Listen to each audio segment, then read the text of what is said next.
muzopimisha ryari imbanyi zanyu bavyeyi mwe?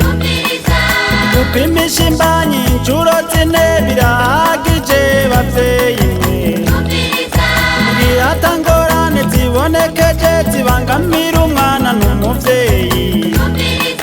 Igipimo ca mbere ni kuva wiketse ko wasamye.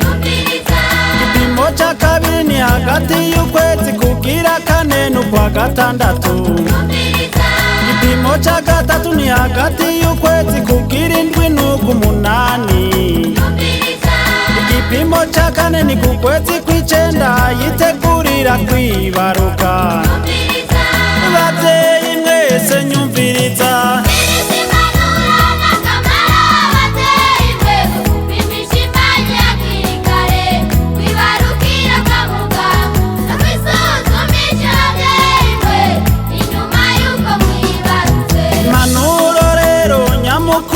bavyeyi mwe, tuguteza imbere kubijanye no gupimisha imbanyi bavyeyi mwe. Kugirisha ibipimo hakiri kare tukimenya ko twibungenze. Gupimisha imbanyi kuko ishobora kuzana ingorane bavyeyi mwe. Ku magara y'umwana n'umukenyezi bavyeyi mwe. Kwitura abajejwe amagara y'abantu kugira ngo badukurikirane. Gupimisha wa mugera wa sida bavyeyi mwe. Kugira twikingire twongere dukingire imbanyi. Kubahiriza ikirangamisi duhawe yemwe n'abaganga. Mu miryango yacu n'ukwitwararika amagara y'umukenyezi yibungenze. Umuvyeyi afise inda yofungurirwa neza bavyeyi mwe. Ndema mubiri nsanganyangaburo na ntanganguvu bavyeyi mwe. Bavyeyi mwese nyumviriza,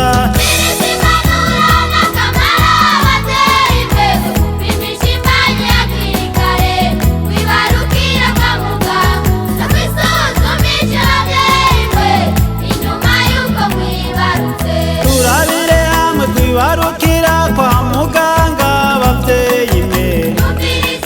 Nakahe kamaro ko kwibarukira kwa muganga bavyeyi mwe? Umuvyeyi aca amenya ingorane zose zishobora kumushikira.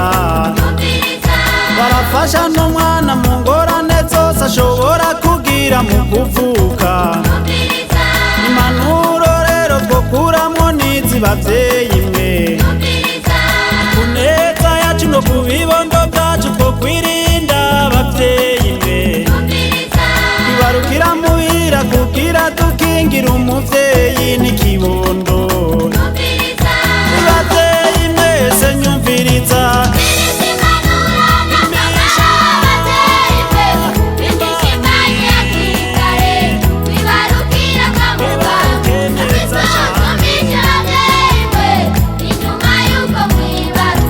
bavyeyi mwese nyumviriza,